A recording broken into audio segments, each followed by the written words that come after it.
I was 16 years old when I got pregnant with Gloria. Typical teenage person in the inner city. I was determined to do differently for her that was done for me. Just a determination to get her through that maze called life as an inner city young lady. Yvonne Pointer believed her 14-year-old daughter Gloria could survive the maze of inner city if she stayed in school. Always at her school, always making sure she was there and doing the right thing. She was a 9th grader at Henry Davis, cheerleader. She had finally made the basketball team. She was so excited about that. And Gloria never missed a day. On December 6, 1984, she was so excited. She was getting a Perfect Attendance Award. I remember that day as if it was yesterday because it was a terrible snowstorm. It was one of those days in Cleveland where the snow just came from nowhere. So I can remember her saying she didn't want to mess up her hair because she was getting this award by putting on a hat. I said, "You're going to put this hat on because it's kind of bad outside." So she left, walking to school, what she does every day. But Gloria never made it there. When they called her name to come and get the award, she didn't come to the stage. So that's when they came and called me to see if she was home. And I said, no, she left home going to school. I said, well, maybe she's somewhere in the building. Just go find her. So the next call I got was from the principal. And he said, I think you should call the police. A few hours later, priests were knocking at Yvonne's door. They said to me when they walked in to sit down. And I said, sit down for what? They said, we found a body. The first thing I remember doing was passing out. And so I'm thinking to myself, why are you on the floor? Get up. And I just kind of jerked myself up. I said, because they didn't say it was Gloria. They just said they found a body. But the body was Gloria. When she left for school, she walked into the path of a killer. There was a lot of snow that day, so they saw the 2 tracks leading to this place and the 1 set of tracks leading out. It indeed was her body, that she had been sexually assaulted and left at the bottom of the stairwell. In 1984, Gloria Pointer was one of 4 teenage girls murdered in Cleveland, Ohio within 3 months.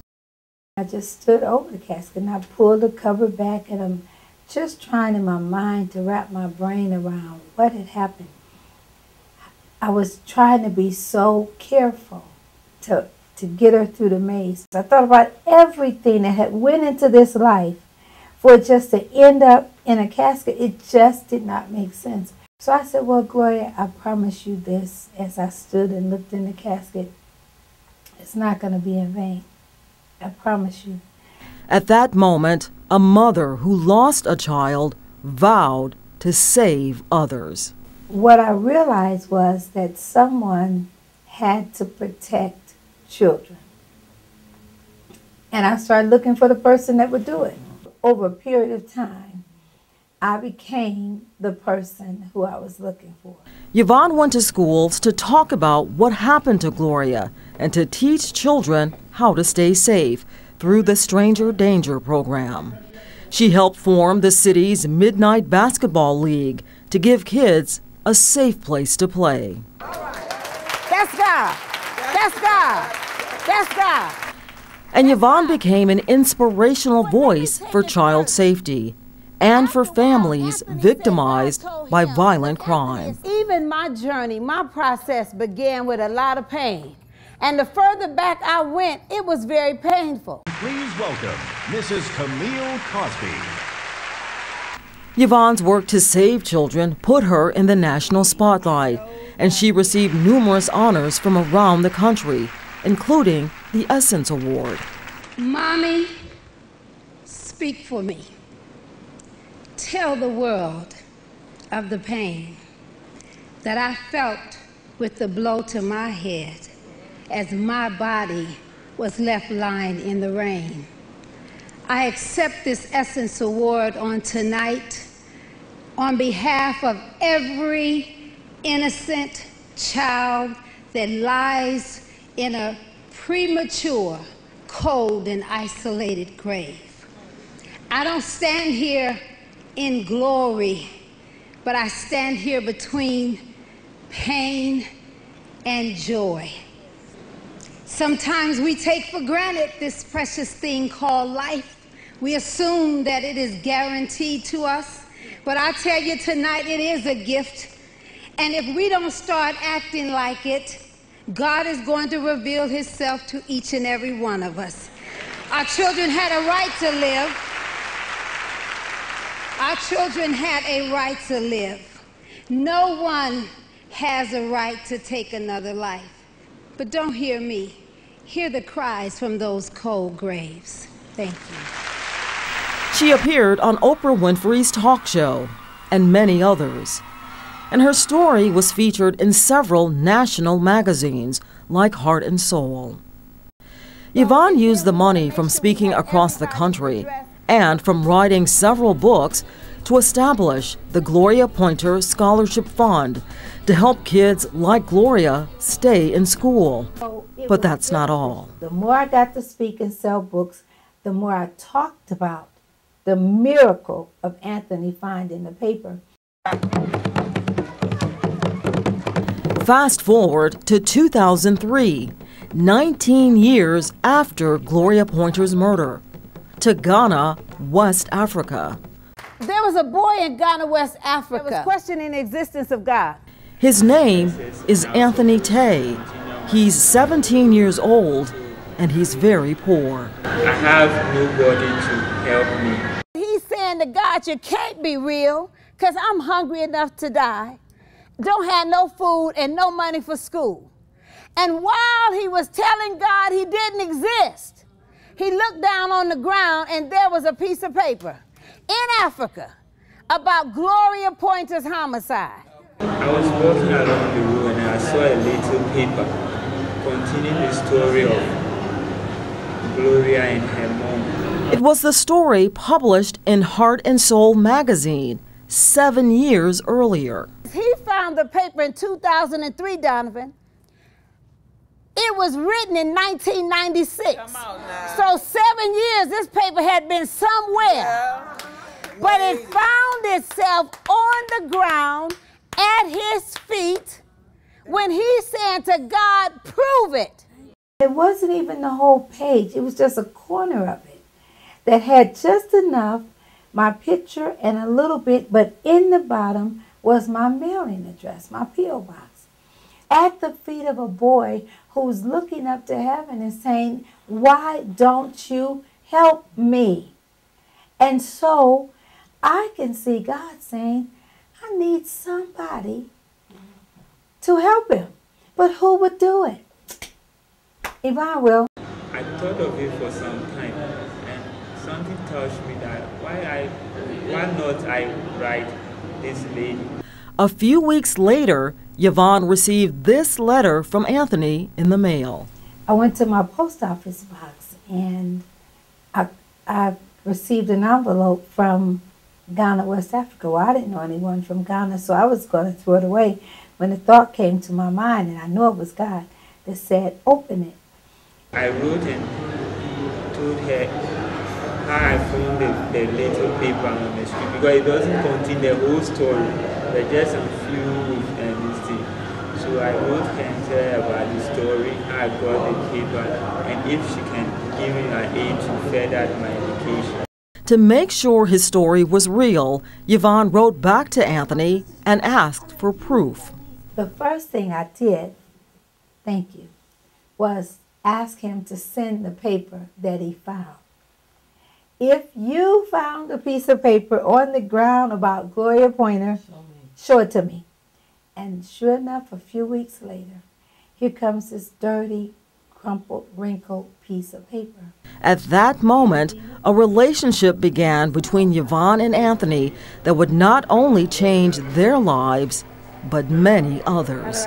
So it started out simple, wiring him money for food.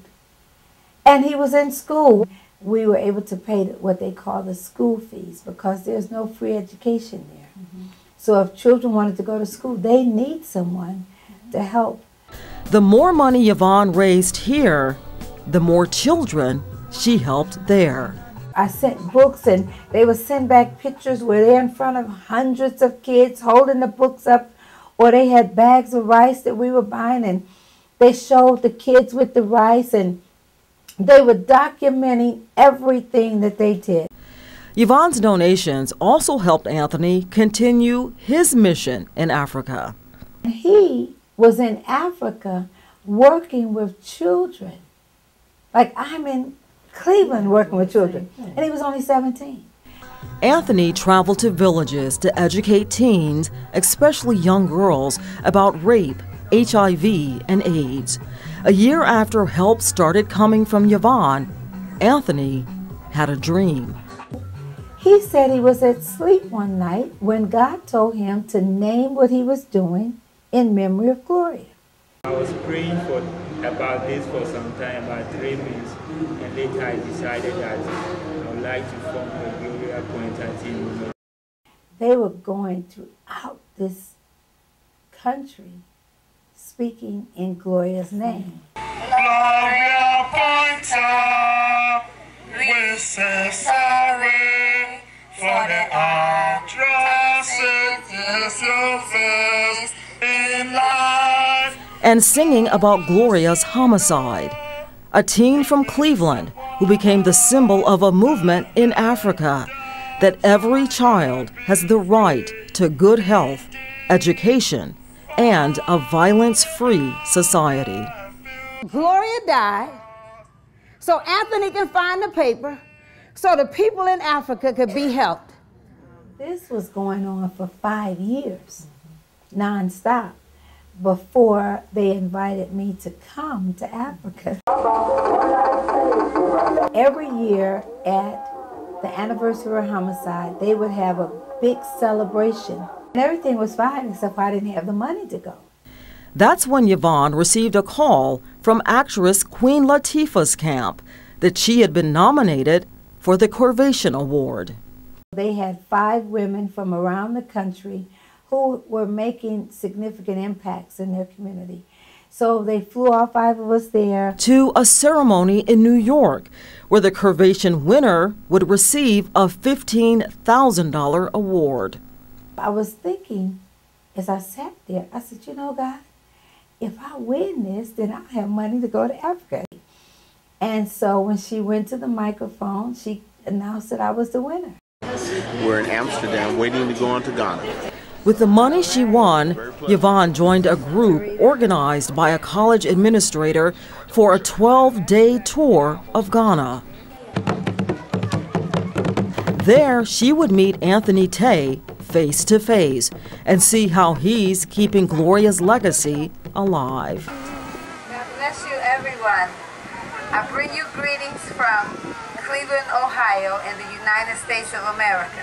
Yvonne was the special guest as Anthony Tay and people from several villages gathered to celebrate the Gloria Pointer teen movement. On December 6, 1984, my 14-year-old daughter was raped and murdered.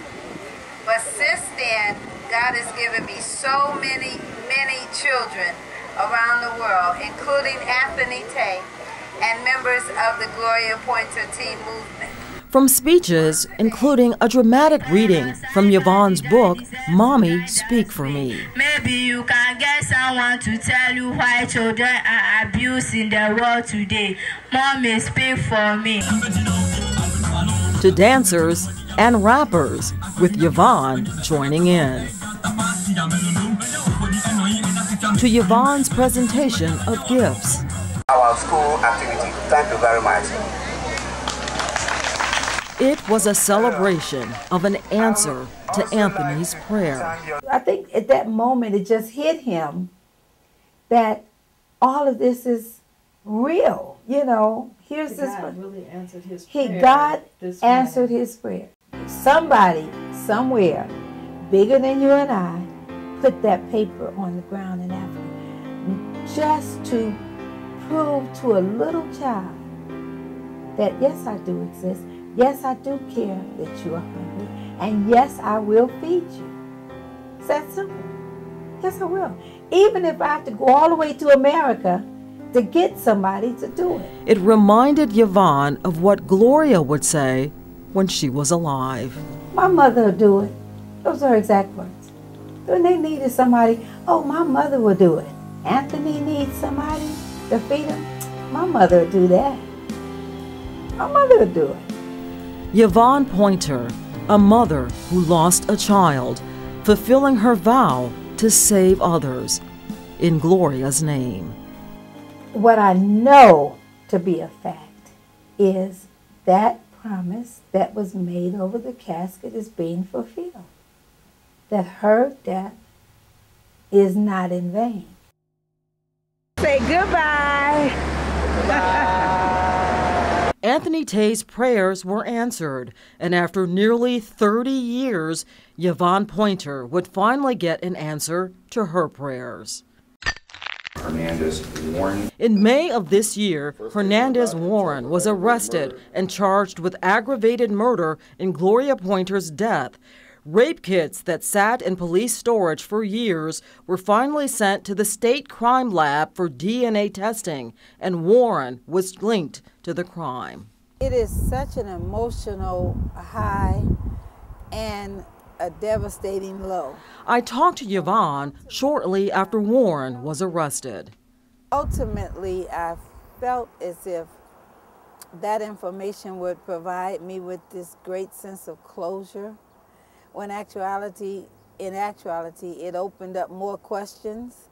Now, my initial desire is to speak to that individual, you know. What would you say to her? I would want to ask more questions. You know, was she afraid? Did she call for me? Why?